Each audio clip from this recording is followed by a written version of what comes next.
A young government and a pandemic at hands. The challenges before the Maharashtra Vikas Aghadi are quite substantial at this point. Already for the 6 months it has been in government, of those 3 months it has been battling this. What is the plan ahead? Will we see lockdown being clamped down in several parts of Maharashtra again?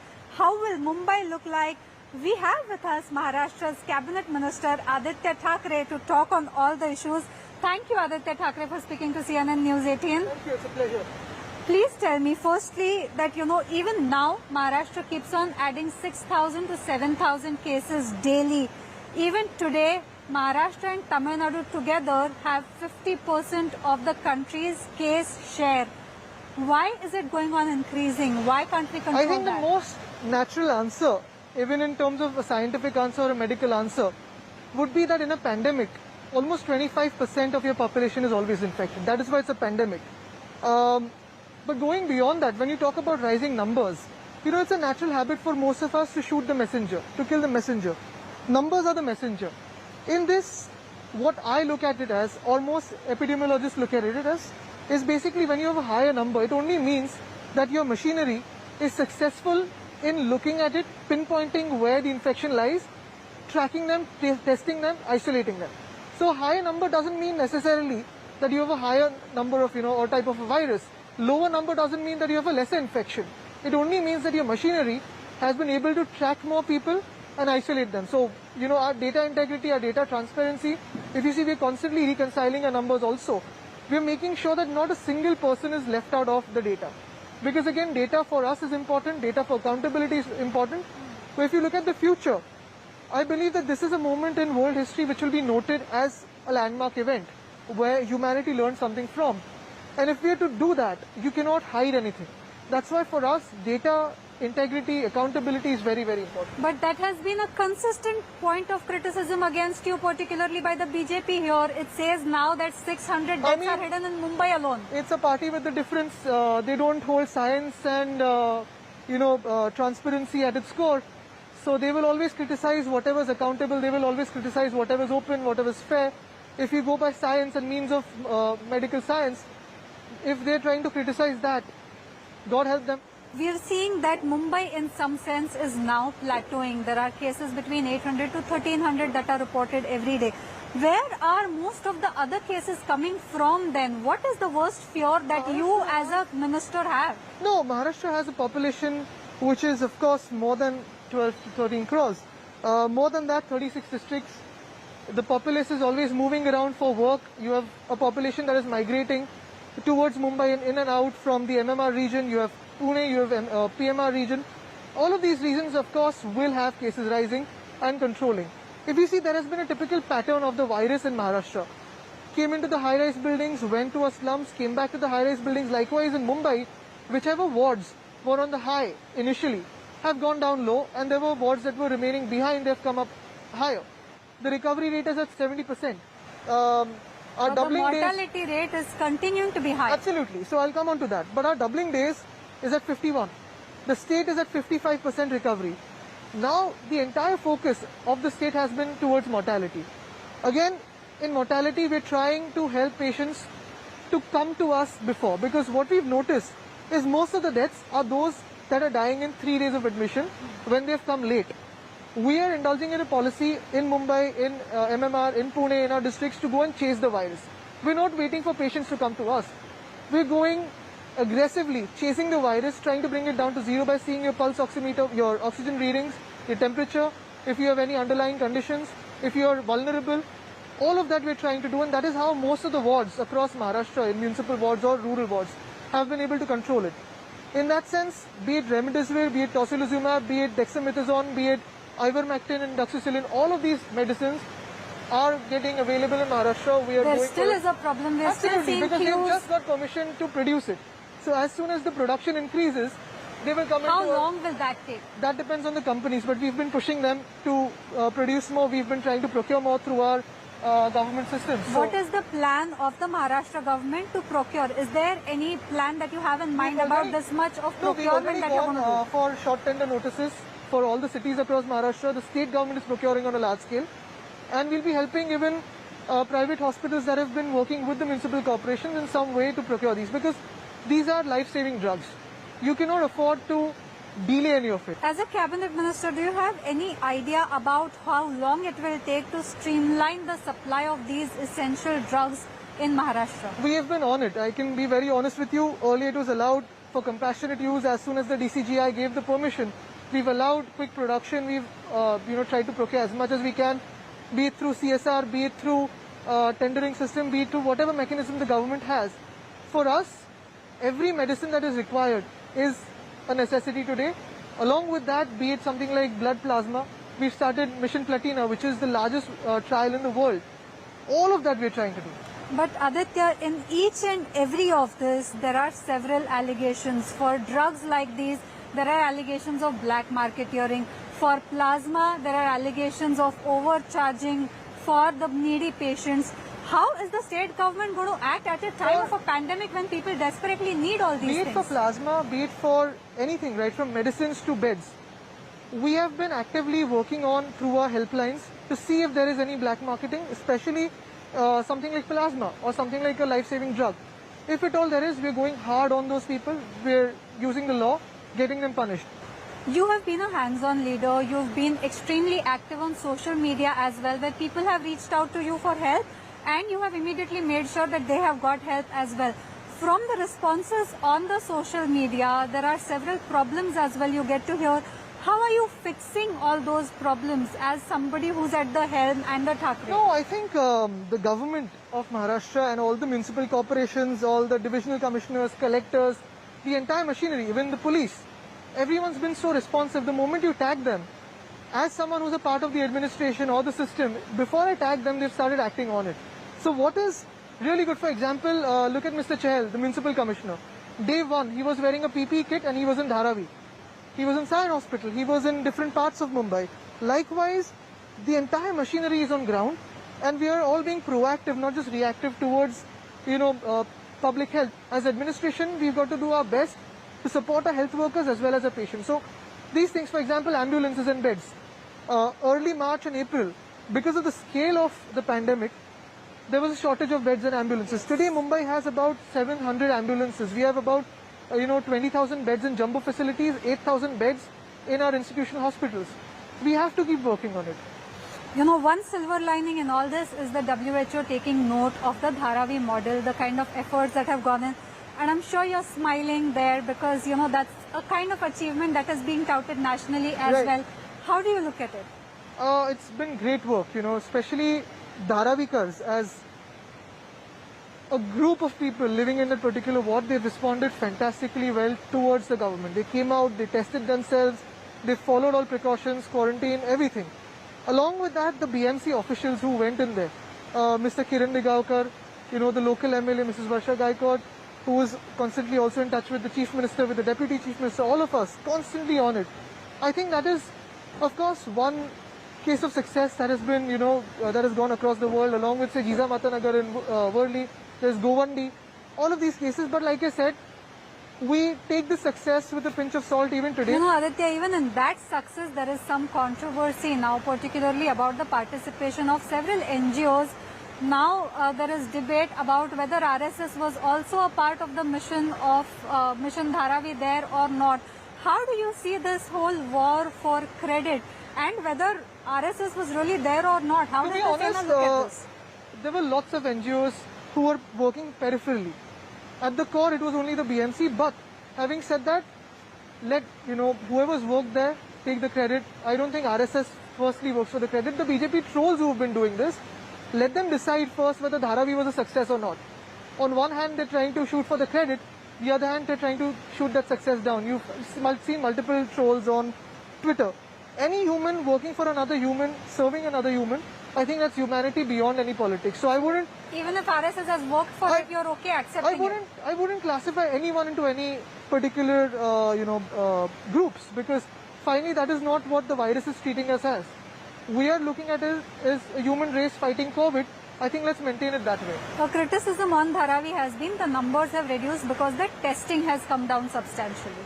We've opened up testing. Whoever can go and test, it's free for them to go and test, especially in government hospitals. So again, these criticisms don't hold true because this is out of, just, I think, politicking in times of pandemic. I think How that do you see somebody like the ex-Chief Minister Devendra Fadnavis targeting you personally, talking about the way you're inexperienced and that's why unable to handle the situation?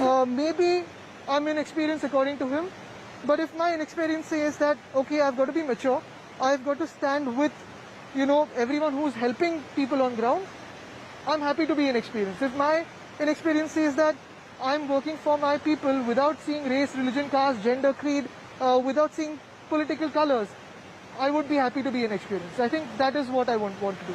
Aditya, it's interesting that you also talk of the center-state relations because through all these things, we have seen some strains and stresses there as well, particularly when it came to the migrants issue, when it comes to UGC, for which you've been talking quite vociferously and Maharashtra government has also taken a stand. How is it panning out? It's fine. I mean, we are governments, we are coordinating with each other. There are, certain departments or ministries that somehow take different stands because the perspective is different. These are things that smoothen out.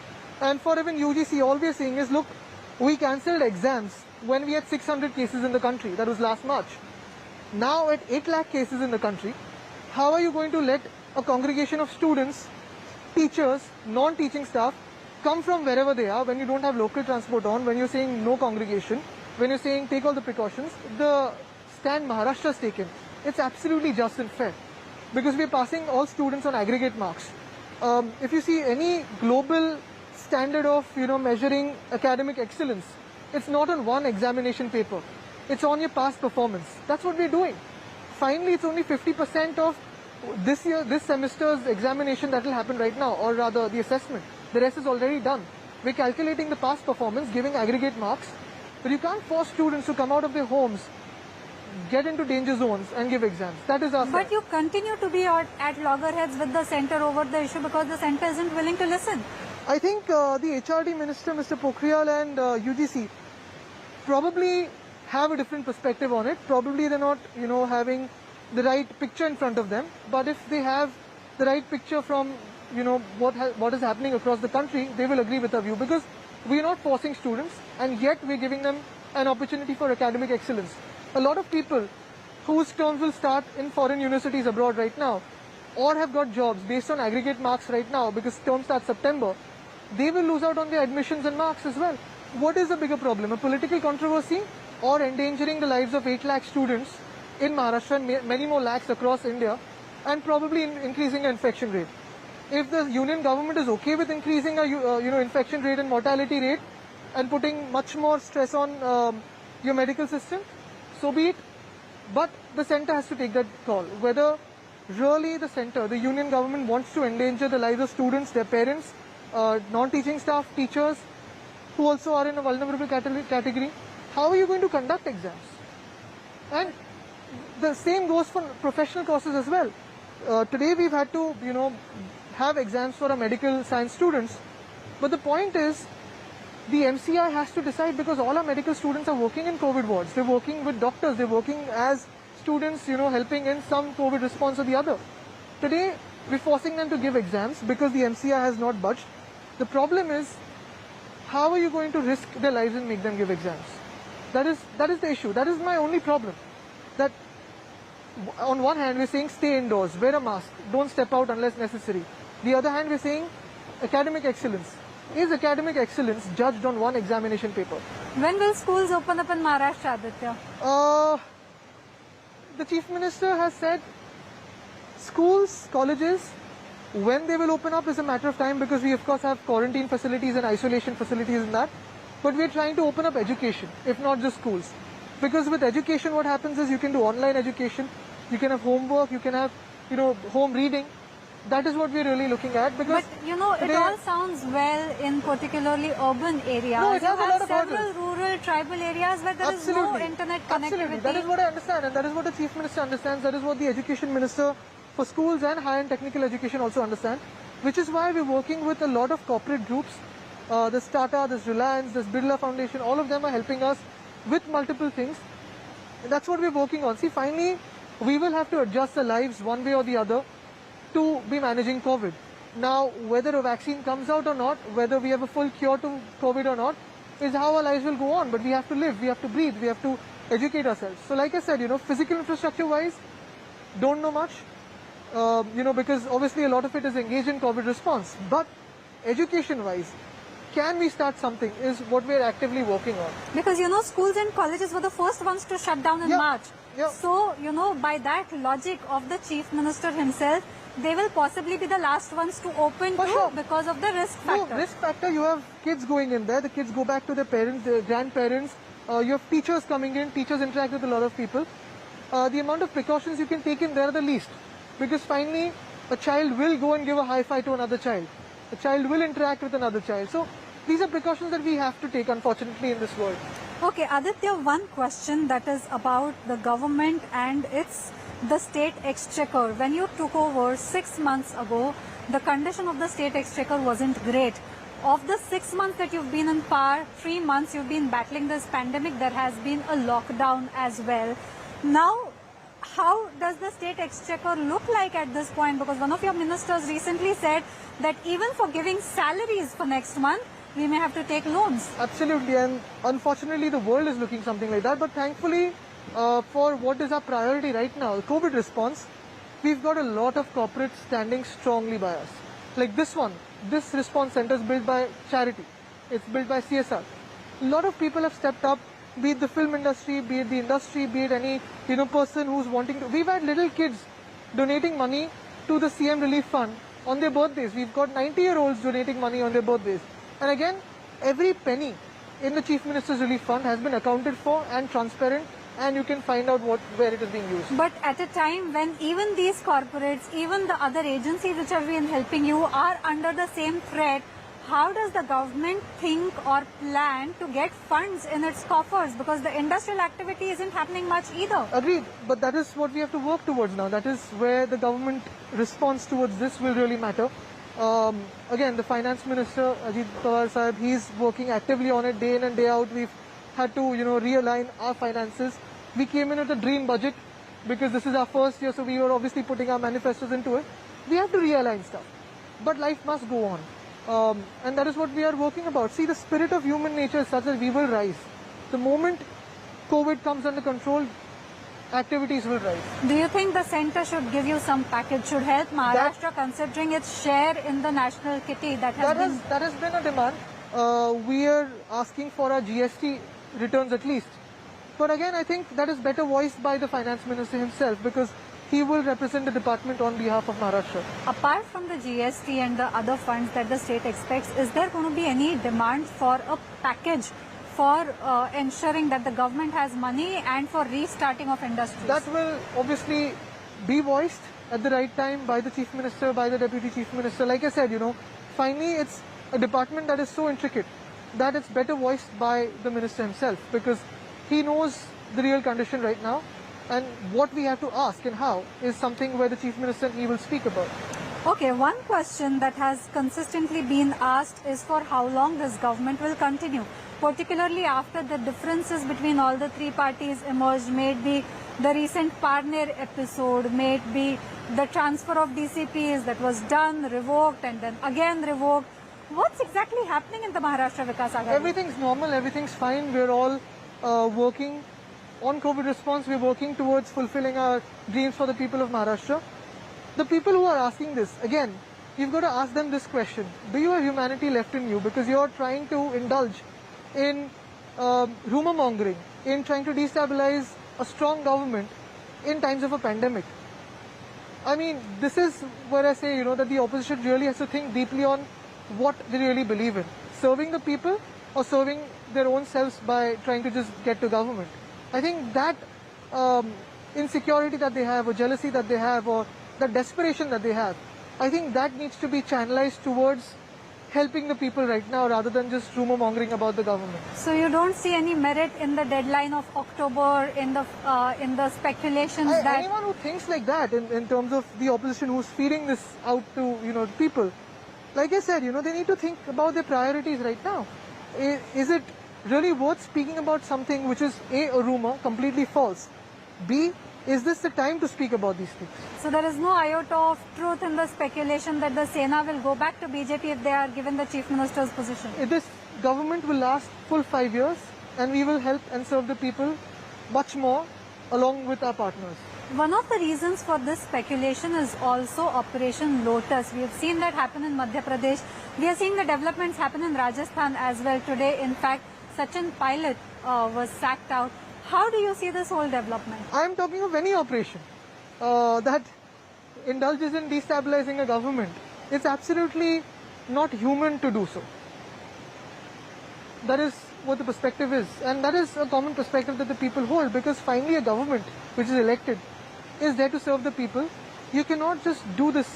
Okay, you know, the fear in Mumbai has been on the rise again, particularly after Amitabh Bachchan and his family were detected as COVID positive.